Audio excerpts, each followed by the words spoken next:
Oh my God, honey, I had no idea I hit you so hard. How bad is it? 7 stitches, Julie. What did you expect when you hit me in the back of the head with that heavy lamp? You could have killed me. If I expected Julie to show remorse, I was disappointed.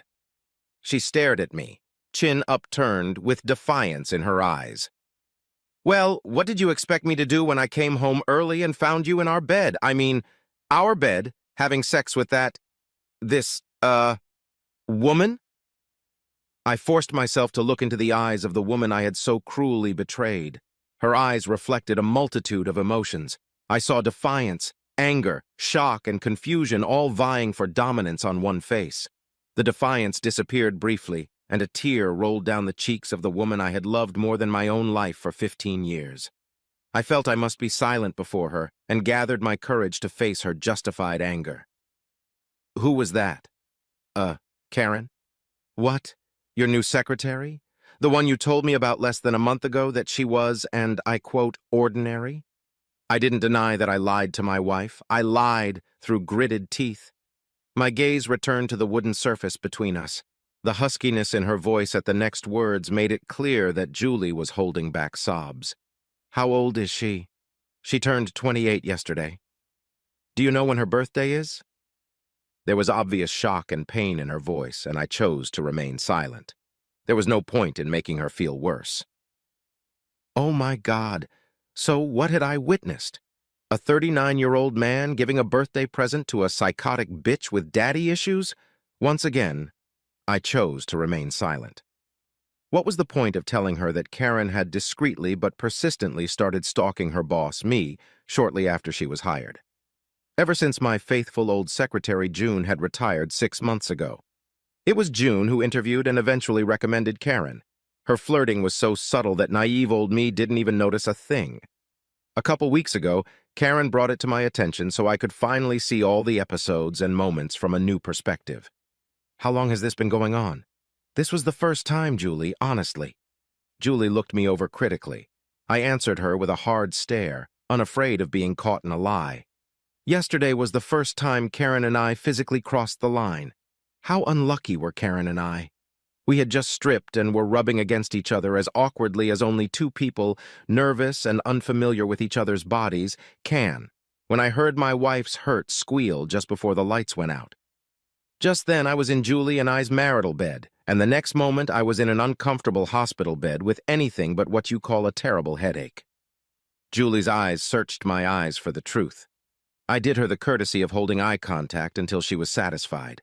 I noticed the moment when she recognized I was being honest, when the anger quickly disappeared to be replaced by what? Insecurity?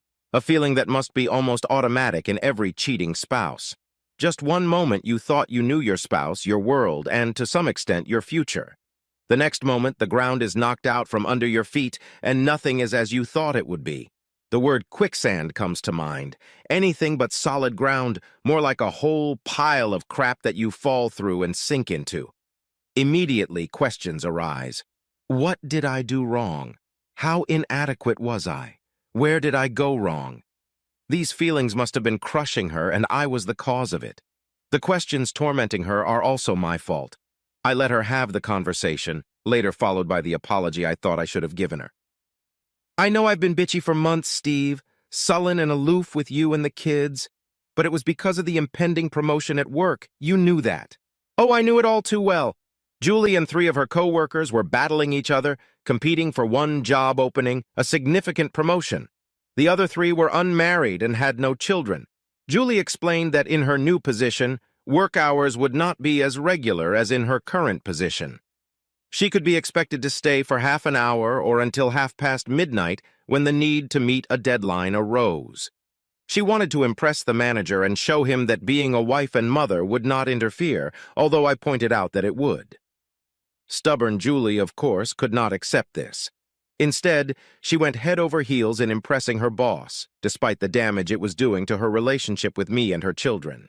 The new norm for Julie was now to stay at work for an hour or two, pile into the house to eat whatever I had prepared, and then retire to the office to do homework until the kids went to bed.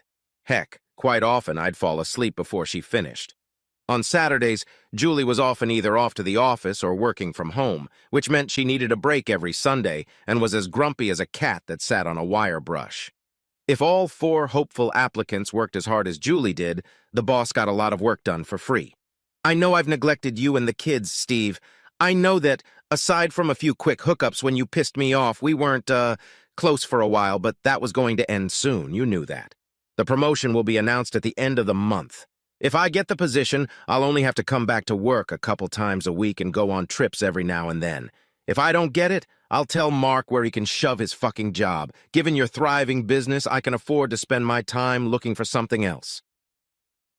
There was silence again, and we stared at each other for a moment that seemed to last for hours rather than seconds. All the while, Julie clutched both my hands in hers. After breaking eye contact, she looked over my shoulder and let go of my hands as if they had burned her, and quickly put hers back in her lap under the table. I was briefly distracted by my throbbing headache and unconsciously reached out and felt the bandage on my head. I simultaneously wished it was wound tighter and looser, anything to ease the pain. Had I been so inconsiderate that I'd pushed you into the arms of another? I didn't say anything. I had already tried and failed to align my recent behavior with the belief system I had held since I was old enough to make my own judgments. There is no excuse for betraying those who deserve your trust. Julie's thoughts and emotions were obviously running back and forth, if her facial expression was to be believed. She was a woman who had been betrayed with all the pain, insecurity, and anger that inevitably follows. There was silence between us. Do you have any idea how I feel, Steve? To come home early, to what was supposed to be a safe haven in my home, into the comforting arms of my husband, to find him in my bed with his fucking secretary? I mean, he's too stingy to shell out for a cheap motel room and too insensitive to screw a whore in some other room in the house. You should have destroyed our sanctuary with your disgusting behavior, your treachery. You know I'll never sleep in that bed again, don't you? I just kept my expression neutral and lowered my eyes. I realized that tears were spurting from Julie's eyes again by her sobbing and the roughness of her voice. It's not fair, Steve. How can I compete with her? I saw that her breasts were bigger than mine. You always told me mine were fine. Remember what you always told me when we were newlyweds? That more than what fits in your hand is excessive? You lied? You wanted to hold some other man's fours? Or was it her firm little tummy? Yeah, I saw it too when she jumped off the bed so I wouldn't hit you with the lamp again. What was that shit she used to pin me down while she was calling the police? I was going to say Krav Maga, a mix of boxing, martial arts, and street fighting developed by the Israeli Defense Forces. Karen is an expert. It's the same fighting technique Matt Damon uses in all the Jason Bourne movies. That's why she wasn't afraid of you after you knocked me out. But Julie was on a roll. Yeah, fit and slim, not like me, right? I got a soft belly after carrying your babies. You're fucking kids, Steve. I know I've put on a little weight lately. I haven't been eating right and I'm too tired to go to the gym. I'll fix all that when this is all over. Julia stopped, breathing heavily. I pondered whether I should defend myself at this point. Should I tell her that she had interrupted Karen and me before I cheated on her, so to speak? I decided against it. We were both naked, and the intent was certainly as good or bad as the action, according to my thinking. I decided to let Julie vent her anger until she was done. Perhaps it would be some comfort to her to know that she was wrong. Nothing she had mentioned about her looks compared to Karen's had influenced my decision to sleep with Karen, although she was right. Interfering with my defense was what Julie must have heard just before she caught us saying, "God, Karen, you're so beautiful." Julie must have read my mind. "You've often said that to me," she said as her unfocused eyes looked back 15 years. She quickly focused again, and Julie's determination returned. "This relationship, our relationship, is now unbalanced. You have no idea what the shit I saw yesterday does to a person. How soul-crushing and ego-destroying it is. How it hurts. It's worse than being stabbed. Until you feel exactly what I feel, our relationship isn't going anywhere. So here's what's gonna happen. I'm gonna pick up some young stud and have him in our bed. I don't care who it is, just like I don't care if he's younger than you, slimmer than you, and able to last longer. And you know what? You're going to sit there damn still and watch him, pressing me into our mattress. I'm going to keep doing it until I decide that you've experienced exactly the same pain as I have. If you don't agree to this, I'll file for divorce and take everything you own, and maybe you'll be lucky enough to see your precious children for a couple days every other week. How does it feel to be attacked by someone you love, asshole? She stopped, breathing heavily. The stroppy woman my loving wife had turned into over the past few months had indeed returned. Saliva flew as her fear and insecurity turned to rage. Realizing that in her anger she was abandoning morality with her unilateral decisions, she forced herself to calm down again. I can't believe you made our bed like that, Steve.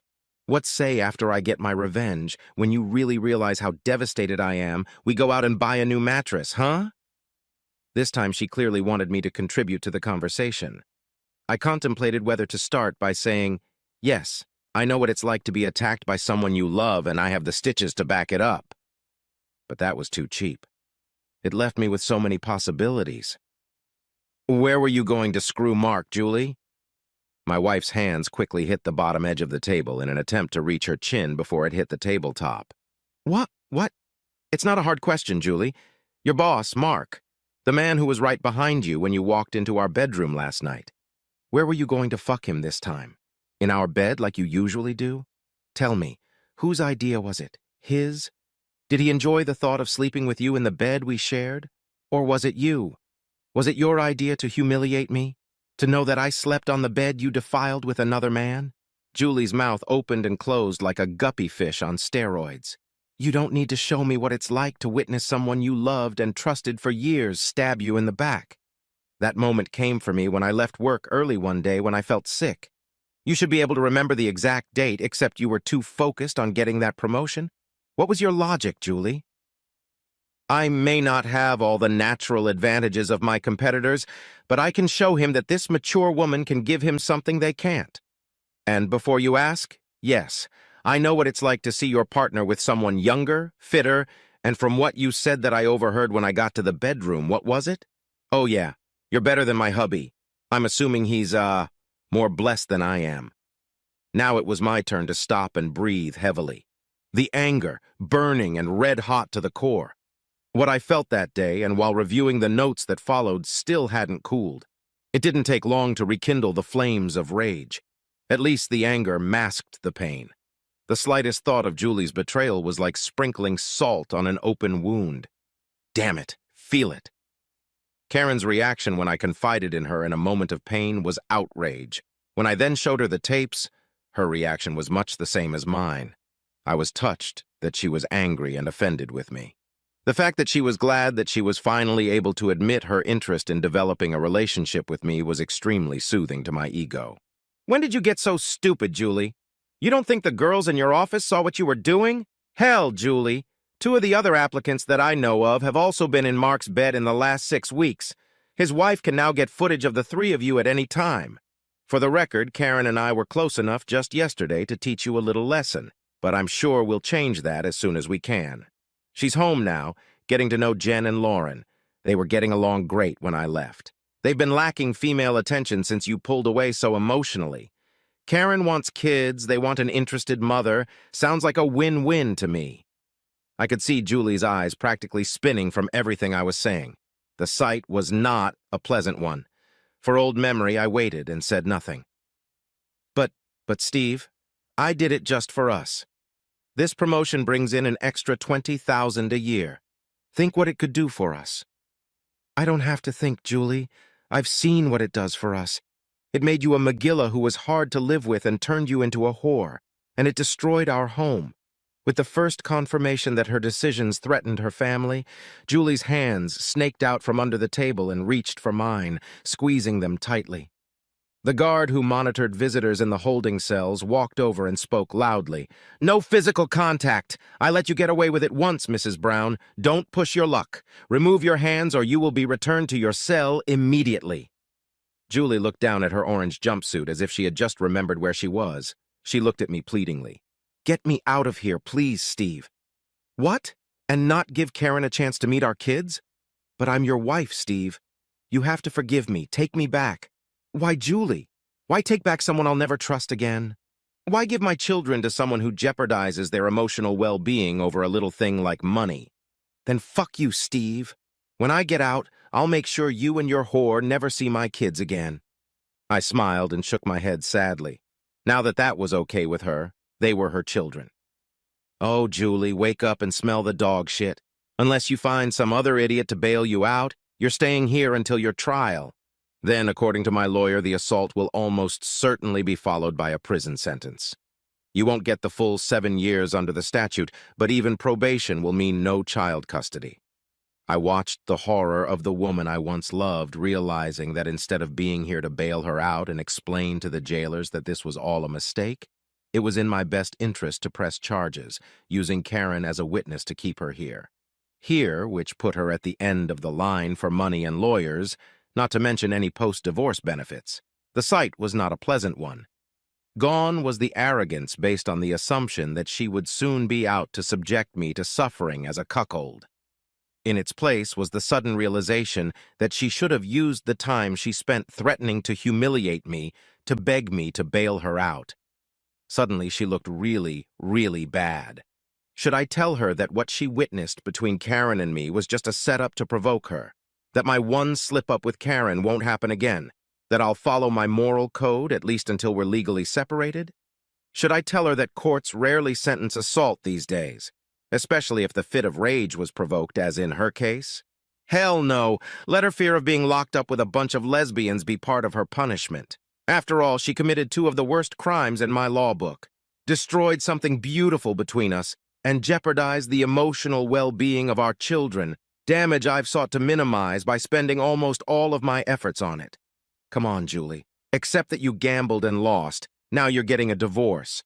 Accept that you screwed up willingly, and maybe when you get out, the girls will still want to have something to do with you. Get in the fight, and I'm pretty sure you'll lose them forever. In fact, I'll make sure of it. Goodbye, Julie. I loved you once upon a time. With those words, Steve stood up and walked to the barred door to the visitor's room. The guard let him out, and without looking back, he headed to his car, smiling at the thought of the 3 beautiful girls waiting for him at home. Stepping out of the holding cell, Steve hurried to the car he'd arrived in, its driver lying on the hood, enjoying the late morning rays. Hey, wake up! How'd it go for you? About as well as you predicted. Threats. Thought she had the moral high ground, blah, blah, blah. Well, now she knows where she stands with me. You know, all in all, it was very soothing, just like you said. Thank you, brother. What big brothers are for? Thanks anyway, Dave.